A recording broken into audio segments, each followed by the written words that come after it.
प्रखंड विकास पदाधिकारी की ओर से स्वतंत्रता दिवस के 80वीं वर्षगांठ पर हार्दिक बधाई और बच्चों को हार्दिक शुभकामनाएं। आदरणीय प्रार्थनाध्यापक, हमारे प्रखंड रामगढ़ के प्रमुख उप प्रमुख महोदया और यहाँ पर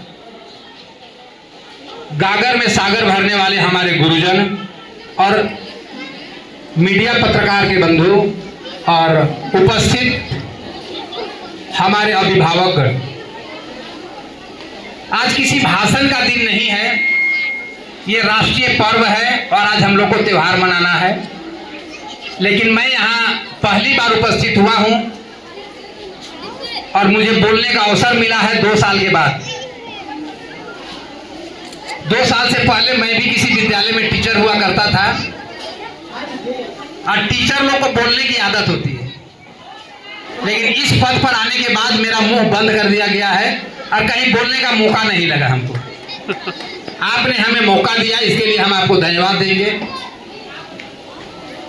15 अगस्त 1947 को देश आजाद हुआ, ये हम पढ़ते आ रहे हैं, पुरानी कहानी है।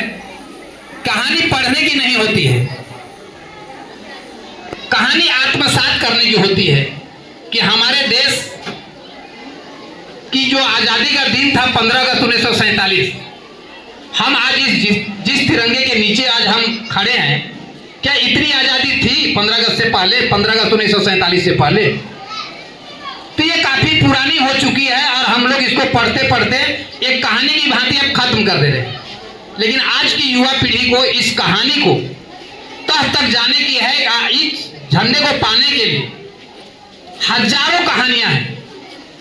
किसी के माँ की गोद सुनी हुई है, किसी पत्नी का मांग सिंदूर धुला गया है, कितने लोगों का जान चला गया है। ये कहानी में दिखता नहीं है, ये इतिहास में दिखता नहीं है, चंद लोगों की खाली कहानी दिखती है। तो आज ये दिन जो हम याद कर रहे हैं कि 15 अगस्त प्रत्येक साल हम झंडोत्तोलन करते हैं और इसे हम मनाते हैं, तो सिर्फ एक त्योहार के तौर पर नहीं, बल्कि यहाँ पढ़ने वाले तमाम बच्चों को उन वीर शहीदों की गाथा को पढ़नी चाहिए कि भाई किस तरह से उन्होंने देश के लिए अपना जीवन, कोई आप देखेंगे खुदीराम बोस, कोई 16 साल में शहीद हो गया, चंद्रशेखर आजाद, भगत सिंह घर परिवार त्याग करके देश के लिए अपनी जान दे दी। तो यहाँ पर वो आत्मसात करने की जरूरत है। तो चलिए, आज बहुत ज्यादा कहानी और पढ़ने की जरूरत है, ये सुनने की नहीं है। मैं इस विद्यालय पर आया, अच्छा लगा कि यहाँ पर मैं पूछ रहा था कि कितने स्टाफ हैं, कितने स्टूडेंट हैं। जगह काफी कम है, बिल्डिंग का यहाँ पर अभाव दिख रहा है। हमारे बेंच के शिक्षक प्रभारी हमको बता रहे थे कि यहाँ पर एक घेराबंदी का कुछ है, तो देखते हैं कि भाई हमारे विभाग से क्या कुछ हो सकती है। इसलिए कि अभी सर्व शिक्षा अभियान को जब से लागू हुआ है तब से इसको अलग कर दिया है और प्रखंड स्तर में हमारे यहाँ कोई बजट का प्रावधान नहीं दिया गया है और जितना भी योजना का काम है विद्यालय का, वो सर्व शिक्षा अभियान के जेईई अपने स्तर से बिल बनाते हैं, एस्टिमेट बनाते हैं और वो विभाग को देते हैं। फिर भी अगर जहाँ भी जरूरत हो, ये आपकी विद्यालय नहीं है बल्कि ये मेरी विद्यालय है। स्कूल आते हैं तो लगता है कि हम मायके आए हैं। विद्यालय से जुड़ाव रहा है, क्योंकि मेरा भी विद्यालय में 1994 से 2024 तक मैं किसी एक विद्यालय में टीचर था। मैं 94 बैच में बीपीएससी से बहाली हुआ था, संभवतः सर भी उसी बैच के हैं, और 94 to 24 आपके सरकारी विद्यालय में रहा और विगत 2 साल से मैं डिप्टी कलेक्टर के पद पर यहाँ काम कर रहा हूँ इस विभाग में। तो विद्यालय का हर गतिविधि को मैं आपसे बेहतर समझ सकता हूँ। तो इसी उम्मीद के साथ कि यहाँ पढ़ने वाले बच्चे को मैं एक लाइन बताना चाहता हूँ।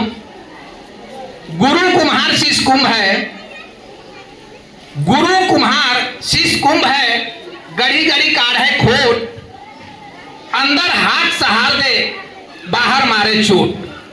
शायद ये दोहा आप लोग पढ़े होंगे कि गुरु जो है, नहीं पढ़े हैं, जरूर पढ़ लीजिएगा। गुरु उस कुम्हार की भांति होता है वो मिट्टी के बर्तन बनाता है तो अंदर से सहारा देता है, भले वो बाहर में चोट मारता है, और उसको वो साइज पर लाने की कोशिश करता है। किसी भी बच्चे का कोई टीचर से व्यक्तिगत दुश्मनी नहीं होता है, किसी जात से दुश्मनी नहीं होता है, किसी व्यक्ति समाज से दुश्मनी नहीं होता है। जब भी वह कोई काम करता है टीचर, तो ये समझ के करता है कि हम भारत का नागरिक तैयार कर रहे हैं, ये मेरा बच्चा है।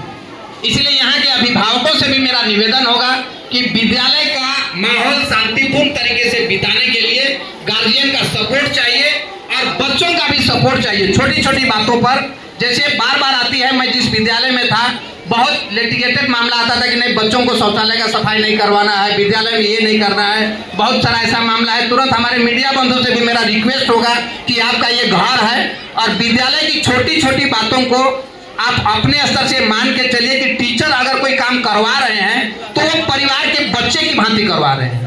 ऐसा ना हो कि बच्चा कल अगर एक पत्ता को उठा लिया, कहीं झाड़ू मार दिया तो उसको हम कह लिए कि नहीं बच्चा से ये काम करवाया जा रहा है। ये विद्यालय को एक परिवार की भांति चलाना चाहिए। मैं जिस विद्यालय में था, मैं जहाँ भी जाता हूँ ये मैसेज जरूर करता हूँ कि विद्यालय में यहाँ पर जैसे 30 स्टाफ है, नो डाउट कि स्कूल में रहने पर एक परिवार में 4 आदमी मतांतर हो जाता है, मतभेद होना चाहिए, मनभेद मत करिएगा। आपके विचारों में हो सकता है कि 30 यहाँ टीचर हैं, स्टाफ हैं, आपका विचार उनके विचार से नहीं मिलता जुलता, लेकिन मतभेद हो सकता है, मनभेद मत करिए। काहे कि ये विद्यालय जो है एक मौका मिला है आपको कुछ कर गुजरने का। ऐसा ना हो कि हम लोग एक गुट अलग हो गए, एक गुट अलग हो गए, वो यह करेंगे। ऐसा है, आज 15 अगस्त का दिन है, ये भाषा नहीं कहनी चाहिए, लेकिन मेरे अंदर की बात है कि विद्यालय में जहाँ कहीं शिक्षक की संख्या ज़्यादा होती है तो वहाँ पर क्या है, थोड़ी सी हो सकता है कि हम यहाँ पर 100 पेड़ लगाएं तो 100 पेड़ ना जगे, 5 तो जगेगा। हो सकता है कि 30 स्टाफ हैं, 30 स्टाफ के दिमाग में ना जाए, 5 के टीचर के स्टाफ में तो कम से कम जाए ये बात कि हम विद्यालय में एक पद पर आए हैं और विद्यालय में नौकरी करने आए हैं, यहाँ राजनीति करने नहीं आए हैं, बच्चों को शिक्षा देने के लिए आए हैं। इसलिए ये बात जरूर ध्यान रखिए कि हमारा विद्यालय, हम नौकरी कर रहे हैं, हमको अफसोस है कि आज हम मेरे विद्यालय नहीं जा पाए और वहाँ से फोन किया कि सर अब कहाँ है, देखिए मेरे यहाँ झंडोत्तोलन हो रहा है। तो ये मौका आपको नहीं मिलेगा। जब आप इस विद्यालय से विदाई हो जाएंगे तो अफसोस होगा, तो वो कुछ कर्म करके जाइए कि विद्यालय आपको खोजे। इसलिए हम चाहेंगे कि यहाँ काफी संख्या में टीचर हैं, शिक्षकों की कमी नहीं है।